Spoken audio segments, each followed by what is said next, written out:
Now, President William Ruto and his deputy have continued their scathing attacks against their predecessor's regime, saying that they have inherited a country in ruins. The duo pleading with Kenyans to be patient, but for how long? Azimio leader Raila Odinga is making some silent yet politically loud moves. What is the veteran opposition leader plotting? We debate that and much more on Pundit's Night, but first, these are the stories making headlines tonight.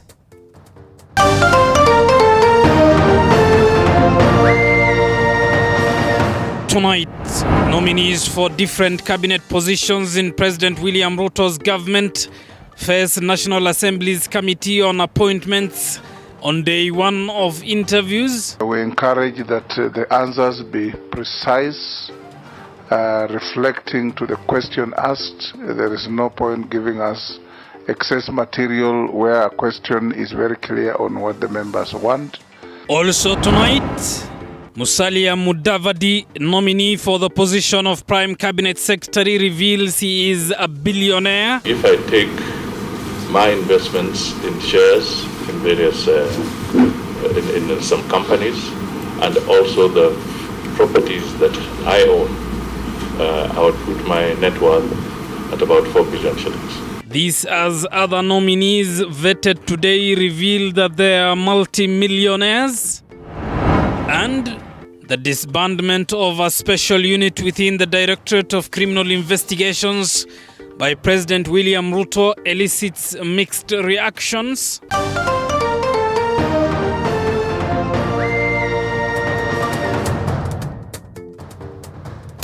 Catherine Simaloi is our sign language interpreter. Good evening, I'm Abubakar Abdullahi. Welcome to the broadcast. Tonight, Prime Cabinet Secretary nominee Musalia Mudavadi has been put to task to explain the role of his position and its legality, despite the National Assembly Speaker Moses Wetangula pronouncing himself on the matter, stating that the position is lawful. Moige William begins our broadcast tonight. This position is properly grounded in law and under the Constitution. With the Speaker of the National Assembly, Moses Wetangula, ruling that the Prime Cabinet Secretary slot was created lawfully and hence the committee shall proceed and vet the nominee to the slot, Musalia Mudavadi, in accordance to the House Committee on Appointments standing orders. Azimio allied legislators did not let the issue lie low, pushing hard for Musalia to defend the functions of the slot. Mudavadi was the first to appear before the committee. The position to which you are being proposed or recommended or nominated is anchored on quicksand, constitutionally speaking. So I'm wondering, how should a senior cabinet minister chair principal secretaries when you know that there is head of public service also who coordinates principal secretaries? President William Ruto nominated Mudavadi to the position while unveiling his 22-member cabinet last month, sparking debate on the legalities of the position and its difference from the deputy president's post. Mudavadi taking his time to convince the committee on his role in Ruto's cabinet. The fact that the president, constitutionally and in accordance with the Coordination Act, has the powers to set up his government.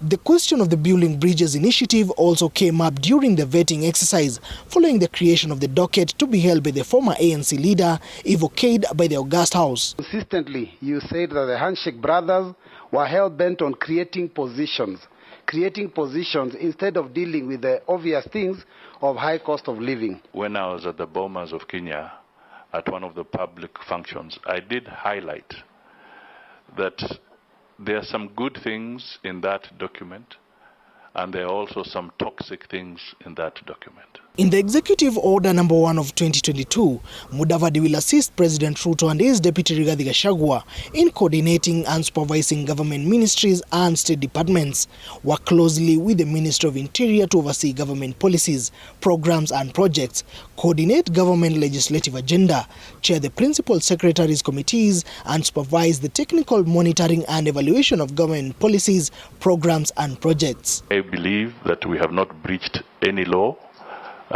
And when we talked about looking at the Coordination Act was in the context of strengthening that Coordination Act and not necessarily saying that it is an impediment.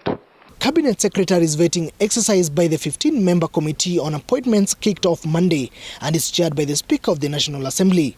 The exercise runs through to Saturday, October 22nd, with the exception of Thursday, October 20th, when the country will observe Mashujaa Day. Moige William, TV 47. Now, 5 Cabinet Secretary nominees today got a chance to disclose their net worth as they hope to take over government positions pending approval by the National Assembly's Committee on Appointments. And as Mike Agwongo now reports, the nominee for Prime Cabinet Secretary Musalia Mudavadi has placed his net worth at 4 billion shillings, while former Speaker of the National Assembly Justin Muturi places his net worth at 700 million shillings. When the files were opened Monday morning to scrutinize Cabinet Secretary nominees, some Kenyans were shocked after learning the amount of money and assets the nominees own, even before they are handed the lucrative positions in the Kenya Kwanza government. Would you tell this committee your financial net worth? The first nominee to appear before the 15-member National Assembly's Committee on Appointments hot seat was former ANC party leader Musalia Mudavadi, who said his net worth adds up to 4 billion shillings. If I take my investments in shares in various in some companies and also the properties that I own, I would put my net worth at about 4 billion shillings. He added that his current and anticipated income is from rental income, dividends from shareholding, interest and other expenses that comes from the farm. Rental income, dividends, where I have the shareholdings, and also interest, and of course other expenses that come from the farm. Mudavadi was nominated by President William Ruto as one of his CSs following the agreement that the ANC and UDA signed before the August election. If Mudavadi, who served as Deputy Prime Minister during the coalition government of former President Moi Kibaki and Raila Odinga sails through, he will be the senior-most official in government after the President and Deputy President Rigathi Gachagua. Attorney General nominee Justin Muturi said his net worth is 700 million shillings. My net worth is currently estimated at just about 700 million. Last year in November, the former National Assembly Speaker revealed he had a net worth of 300 million shillings. Muturi made the revelations on Twitter on November 18 during a question and answer session with Twitter users. He said he made his money through businesses funded by his salary from civil service and bank loans. I am now a pensioner, a retired speaker, and expect that I should be governed, whatever I get from the public coffers should be governed by the Deputy President and Designated State Officers Act. Muturi says he owns commercial property that has pushed his net worth to 300 million shillings mark. If there are copies... Cabinet Secretary nominee for Defense Aden Duale has disclosed that he is worth 851 million shillings. Speaking when he faced the National Assembly Committee on Appointments, Duale said the assets include 231 camels, sheep and goats. Chair, I'm worth 851 million Kenya shillings, including the assets I own, including the goats and the sheep and the camels. The Garissa Township MP additionally disclosed that he makes 10 million shillings annually from his rental property. If approved, the long-serving legislator will resign to take up the CS role in President William Ruto's administration. Duale is as well seasoned politician, having first won elections in 2007 general election in Dioge's constituency seat on an ODM ticket, to soon become the first Northeastern MP to be appointed Assistant Minister in the Livestock Ministry. In 2013, he was appointed as the Majority Leader of the National Assembly, but he was forced out in 2019 in the aftermath of the fallout between former President Uhuru Kenyatta and President William Ruto, who was his deputy then. Alfred Mutua ni nani? Foreign Affairs CS nominee Alfred Mutua said he is worth 420 million shillings. Approximately 420 million shillings. Mutua said the assets include hotels, businesses and a few apartments. Before he became Machakos governor, his financial worth was about 200 million shillings. I talk about the worth of the hotel because it is still under ownership of, it is on loan. So when you own something that is under huge credit, it's very hard to say that it is yours unless you've cleared the credit. The final nominee to be vetted Monday, Kandara legislator Alice Wahome, said her net worth adds up to 218 million shillings and her gross worth is 392 million shillings. The others are debt, yes. My net worth is 218 million. And this is a value of properties between myself and my husband. The amount, she said, is the value of properties shared between herself and her husband, whom they have been married for more than 30 years. Mike Kagwongo, TV 47, Nairobi. On your nomination as Cabinet Secretary. Thank you, Mike Kagwongo, for that report. Well, ghosts of the past came to haunt President William Ruto's nominee on the first day of vetting. Cabinet nominees Musalia Mudavadi, Justin Muturi, Aden Duale and Alfred Mutua were taken to task for their alleged involvement in past scandals and decisions that they made while in office. This as the nominees faulted decisions made by President Uhuru Kenyatta's administration while setting their agenda, if approved, to serve. Our senior political affairs reporter Apollo Kamau has the details. President William Ruto's cabinet nominees, led by Prime Cabinet Secretary nominee Musalia Mudavadi, faced their ultimate test on the road to forming Kenya Kwanza's administration before the Committee on Appointments. Mudavadi, the most experienced of the cabinet nominees, was taken to task on Kenya's infamous scandals, Anglo leasing and Goldenberg, and whether he illegally acquired a property in Nairobi's Woodley estate. To put it on record here, that the ethics or the Kenya anti-corruption body at that time went on a tangent that they had not verified the facts. I ended up also seeking legal redress for defamation on their part and for them having given out misleading information. Mr. Speaker and Mr. Chairman, as we speak today, the same property belongs to the county government of Nairobi and we pay rent. There were light moments after Suna East MP Junet Mohamed questioned Mudavadi whether he was happy with his proposed new office located at Nairobi's railway headquarters. This as Mudavadi defended his role to coordinate government affairs. President William Ruto's Attorney General nominee Justin Muturi, while defending President William Ruto's decision to disband the DCI Special Service Unit, vowed to redeem the AG's office, but faced questions about his past when he served as a magistrate. Foreign Affairs Cabinet Secretary Dr. Alfred Mutua was also taken to task on his conduct as the governor of Machakos, on whether he misappropriated funds meant for Maruba Dam. The former Machakos county chief was also questioned about the purchase of county vehicles and pending bills in Machakos County, totaling more than 2 billion shillings. Mutua telling the committee that if confirmed, his first overseas trip will be in Saudi Arabia in the company of detectives to investigate the plight of Kenyan women working in the Gulf country. Defense CS nominee Aden Duale was tasked on remarks he says was misquoted on regarding naming suspects behind the Garissa terror attack and overseeing the controversial passage of the Security Laws Amendment Bill in 2014. Duale faulted President Kenyatta's administration for allegedly militarizing the public service. The final nominee to be vetted, Alice Wahome, was also put on the spot for her temperament issues due to an altercation between her and IEBC officials in 2018, terming the event regrettable. Apol Kamau, TV 47.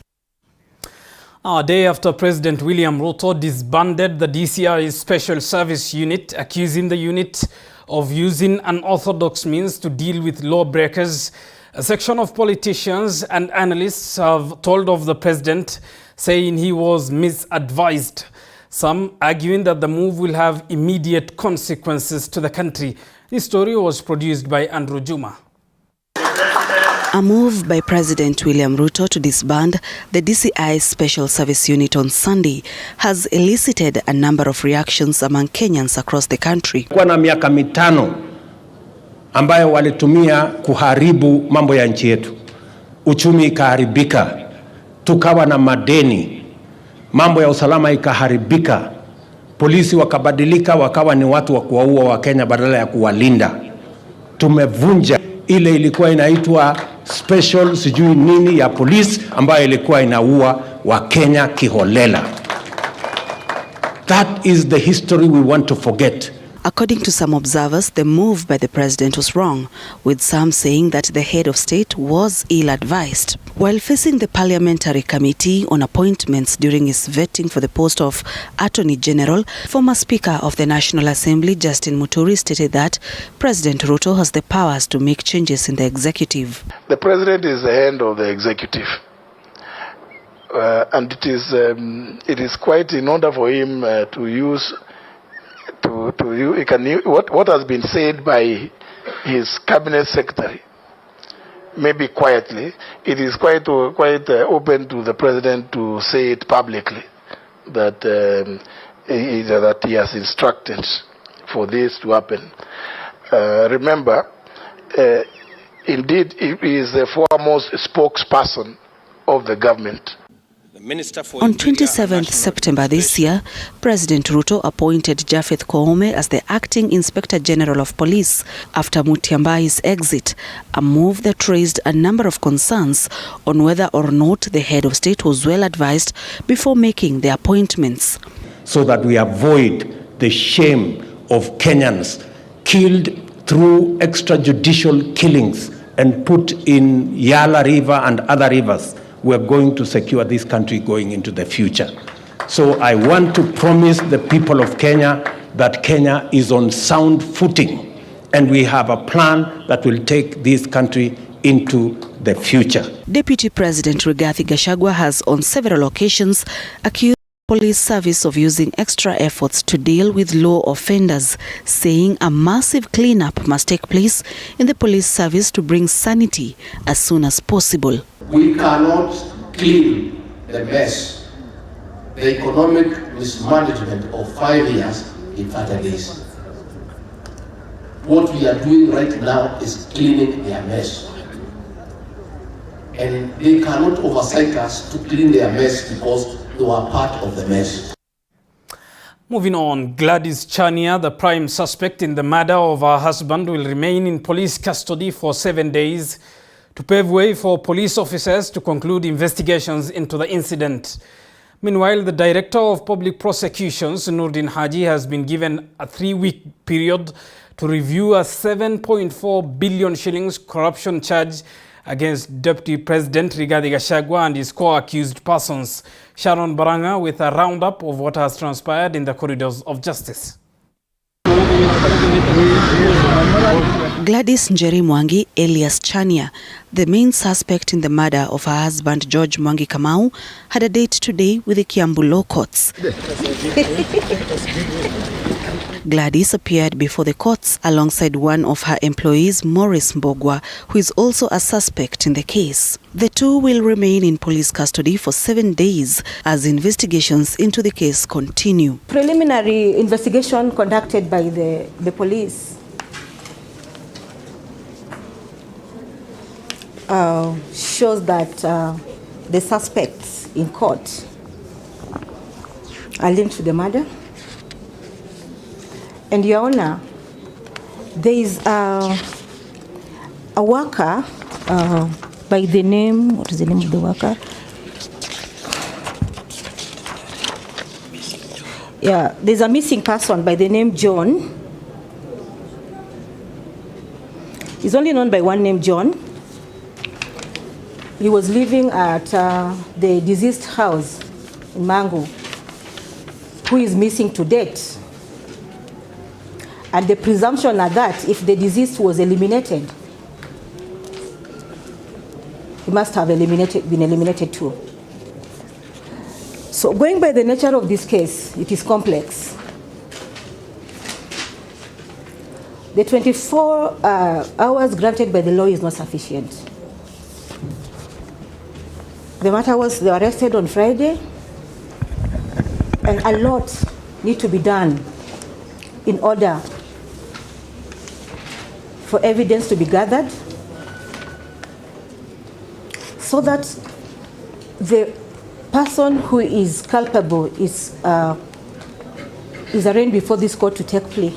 Gladys and Maurice are being held at the Gigiri and Muthaiga police stations. Elsewhere, the Director of Public Prosecutions, Nurdin Haji, has been given 3 weeks to review a 7.4 billion shillings corruption charge against Deputy President Rigathi Gachagua and his co-accused persons. Milimani Anti-Corruption Magistrate Victor Wakumile allowed the DPP's request to be given more time to review the graft case before giving directions on whether he will drop the charges against Gachagua and the co-accused persons. The DPP has been granted until 21st November 2022. In the case, Gachagua is charged alongside 9 others who include William Wahome Mwangi, Anne Ndutaruo, Julian Jahenda Maka, Samuel Murimi, Grace Wamboi Karaoke, Lawrence Kimaru, Irene Wamboi Digiriri, David Ruben, and a company, Rapid Medical Supplies. Dated 14th December 1998. Meanwhile, a former Foreign Affairs Ministry official has been charged in court with a 40 million shillings land fraud claim. Rose Jelagat Boit was charged that on unknown dates and place within the Republic of Kenya, jointly with others not before court, with intent to defraud, conspired to defraud Abdi Rashid Abdul Sharifo of a parcel of land measuring approximately 0.2 hectares situated at Karen within Nairobi and valued at 40 million shillings. It is alleged they forged a letter of allotment purporting it to be a genuine letter of allotment. Through her lawyer Ham Langat, the accused pleaded with the court to be released on favorable bond terms. Langat added that his client is a person of good repute and has worked in various countries in Africa. He pleaded with the court to find it fit to grant her a favorable cash bail. She was released on 300,000 shillings cash bail, and the matter will be mentioned on 31st November 2022. Sharon Baranga, TV 47. Now, there will be no extension of SIM card registration period again after the lapse of the registration period that ended on October 15th. The Communications Authority says the exercise has been a success. Collins Lusweti tells us more. Your SIM card will remain inactive and out of service if you fail to register as per the October 15th deadline set out by the Communication Authority. Speaking to members of the press earlier today, Director General of Communication Authority Ezra Chiloba termed the exercise a success, adding that there will be no additional time with unregistered lines remaining disconnected. When we started that campaign early in the year, of course, we saw some progress in terms of activities and results, but then we suspended the activities until after the election. So we gave a 6-month window, and that date lapsed on the 15th of October, which was the day before yesterday. Chiloba indicated that the authority will work with telecommunication companies to assist those who are unable to do the registration due to genuine challenges. He, however, put the telecommunication companies on notice, saying they will be answerable if an unregistered SIM card within their networks remain active. So since the number is smaller, we've tasked them to do a mapping exercise to be able to identify these specific individuals, so that if the people who have genuine challenges when it comes to registration, we can actually address those challenges and to ensure that they are properly registered. You cannot have an active SIM card that is not duly registered. So if an operator allows a SIM card that is not duly registered to remain active, then they must be able to answer for that. 93% of Safaricom subscribers successfully registered their SIM cards, with Airtel registering 81% compliance rate as of the end of the deadline day. The authority says the move will ensure trust transaction. Companies such as Safaricom, who is a leading mobile service provider, has registered significant compliance rate, and here we are talking about 93% of all their subscribers are duly registered. And to me that is significant. It improves trust when it comes to mobile transactions, that stakeholders can actually transact knowing very well that they are dealing with genuine individuals. Kenyans who spoke to TV47 applauded the mandatory SIM registration move.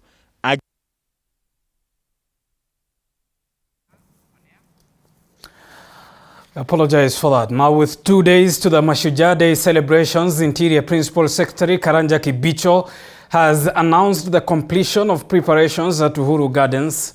Speaking after inspecting the grounds, Kibicho assured Kenyans that security has been tightened ahead of the celebrations and that each of the 22,000 people who are expected to attend the celebrations will be screened.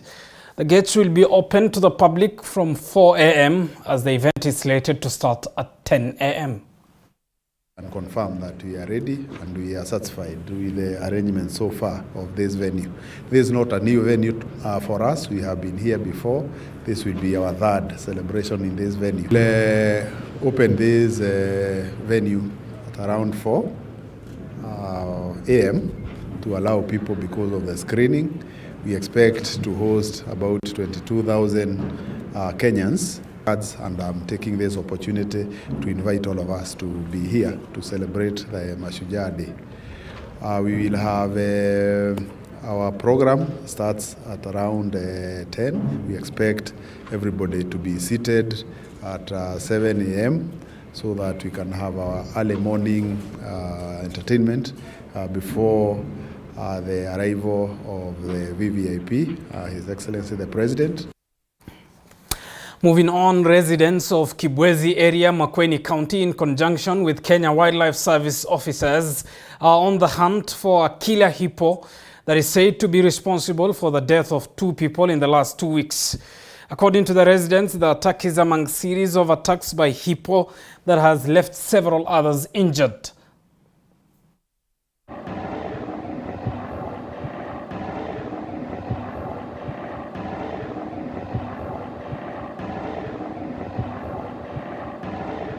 Kama saa 2 ama 3, huyu mjukuu wangu alienda kusota maji, kama vile tu walikuwa wakiendelea wakisota maji, na hapo ndio alipambana na hiyo kiboko na akaumizwa na hiyo kiboko mpaka akapelekwa hospitali.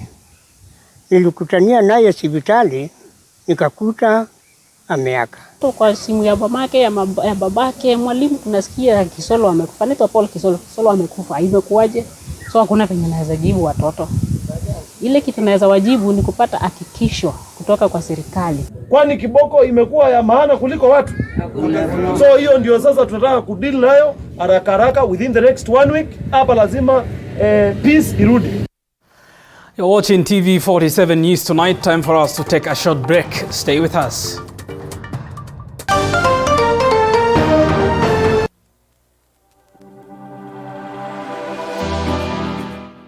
Well, do you know what's happening around you? Morning Cafe with heated political debates. Baraza la siasa. Hiyo kitu azungumzie, angalie hali ya maisha ya watu. Informative health discussions. Business, farming. Tasty Wednesday, Fitness Thursday, and Feel Good Friday with amazing DJs, celebs, waimbaji, kuna comedians, alafu kuna wajinga, and music bands every Monday to Friday from 6 a.m. to 9 a.m.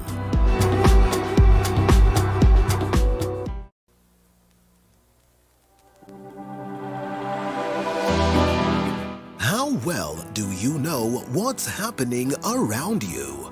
Morning Cafe with heated political debates. Baraza la siasa. Hiyo kitu azungumzie, angalie hali ya maisha ya watu. Informative health discussions.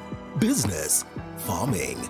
Tasty Wednesday, Fitness Thursday, and Feel Good Friday with amazing DJs, celebs, waimbaji, kuna comedians, alafu kuna wajinga. and music bands every Monday to Friday from 6 a.m. to 9 a.m.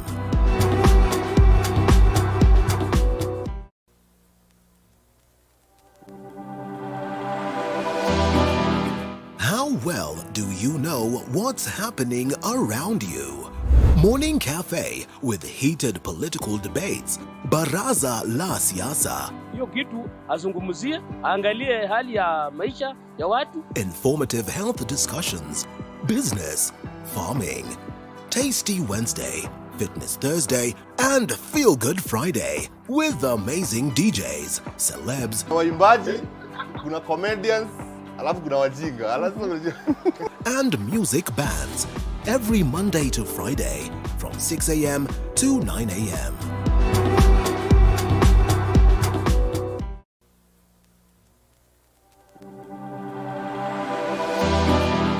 How well do you know what's happening around you?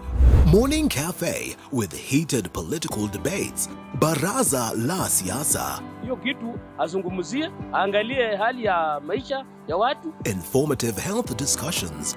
Business, farming.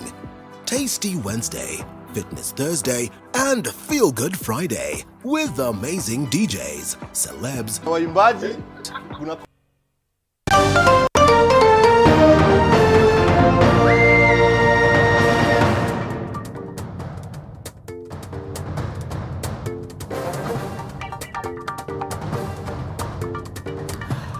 Let's get to the world of business, and Mumia sugar cane farmers have held protests against alleged exploitation and neglect by the factory's management.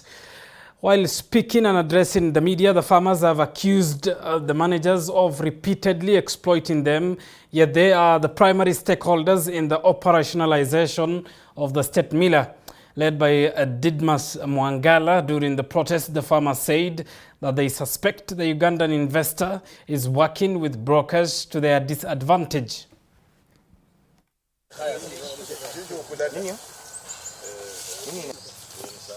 Wamekuwa huko Habondi wakizungumzia mambo ya employment opportunities to the locals. Nataka niungane nao mkono ya kwamba the locals must get employment here. The locals. And that is the reason why we give them an opportunity of getting that space. Ndio waka-introduce Mumias Company. Sisi kama wakulima hatuhusishwi. Hii factory ya Mumias ilipoanza 1966. The meeting was called. I was alive. The meeting was called. Wakulima wote walikuja wakaanza kusikizana ya kwamba hii itakuja kusaidia the locals. Wengine wetu kama sisi wengine ni wajane. Tutasaidika aje Mumias Sugar? Tafadhali mtusaidie, tunaumia.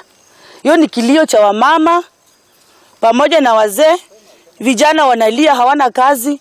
Mtoto ako na certificate kwa nyumba, lakini hana kazi. Tumeleta malalamishi kuhusu harassment ya police, ambapo tulikuwa tumeattain permit kufanya mkutano tarehe 13 mwezi huu, ambao ni Thursday last week. Na wakati tulianza tu mkutano, inspector wa Buka Police Post akakuja akatuma maaskari. Now, following an increase in illicit brew consumption in Kirinyaga County recently, leaders from the county have issued a one-week ultimatum to the provisional administration to deal with the menace.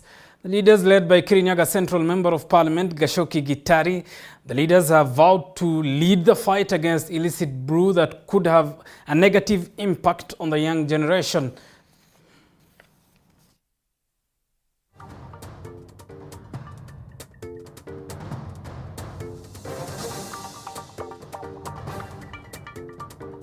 We have the names. I forwarded to him. He called a meeting of chiefs. I've not heard of any action. If they don't happen, if this does not happen, by Tuesday, I'll go to arrest myself. We have had drug and substance abuse issues with our young generation. And as the county woman representative, I will be bringing initiatives and sensitizing our young generation about the effects of drug and substance abuse. We serve that community. We are part of the community, and we cannot be silent when our young people or the generations are indulging themselves in those illicit videos. Now, Migori miners have been trained by a non-governmental organization named Impact Facility to help curb and eradicate cases of death and injuries in the mines during gold and other minerals extraction. According to the organization's managers, the training comes after as cases of death and serious injuries rises as many miners in many parts of Kenya, including Migori County, lack adequate training. In Zimbabwe and also here in Kenya. But recently I started working with the artisanal mines, and what I noticed that there's a need for following proper safety measures. So here we are training today. We are training all the SM miners so that they can improve in terms of safety. They can also follow mining standards and regulation. We are getting a little bit concerned because we wanted them to operate within confines of law. We felt that they do a very good job because they exploit resources, natural resources. But we also felt that the people who are doing the job are part of human resource. Miners, this is something we have been looking for quite some time, and I want to appreciate the conveners, especially the Impact Facility, for actually getting us this opportunity so that our miners can get to know exactly what they should do in case of any eventuality. We as miners, we have been experiencing some challenges, like the incidents we have been having on a daily or monthly basis. So this is why we thought it wise as an organization at the county level to have such meetings.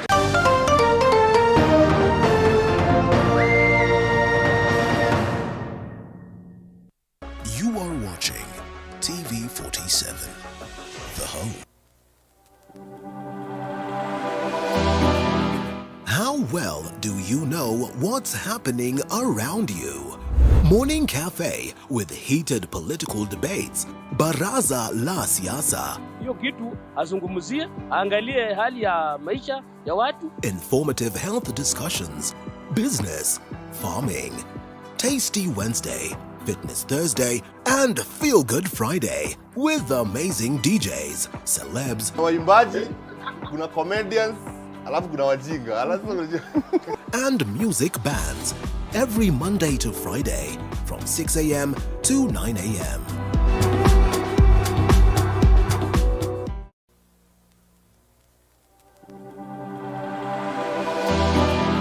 How well do you know what's happening around you? Morning Cafe with heated political debates.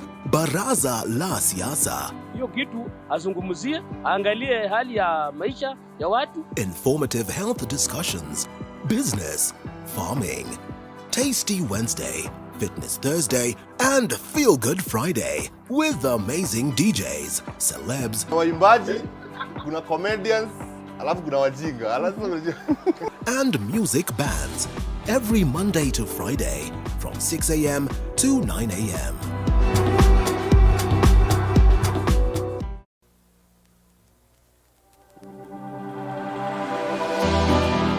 How well do you know what's happening around you? Morning Cafe with heated political debates. Baraza la siasa. Hiyo kitu azungumzie, angalie hali ya maisha ya watu. Informative health discussions. Business, farming. Tasty Wednesday, Fitness Thursday, and Feel Good Friday with amazing DJs, celebs, waimbaji, kuna comedians, alafu kuna wajinga, and music bands every Monday to Friday from 6 a.m. to 9 a.m.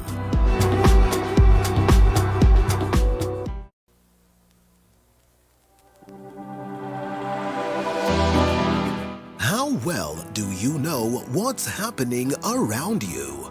Morning Cafe with heated political debates. Baraza la siasa. Hiyo kitu azungumzie, angalie hali ya maisha ya watu. Informative health discussions. Business, farming.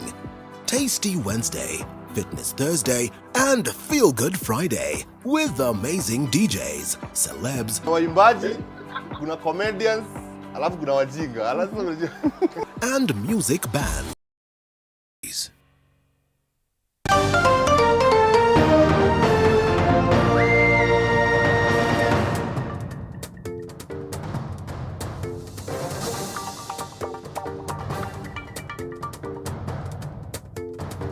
Welcome back. Let's get to the world of sports. Dennis Otieno is with us in studio. Dennis, good evening. What do you have for us tonight?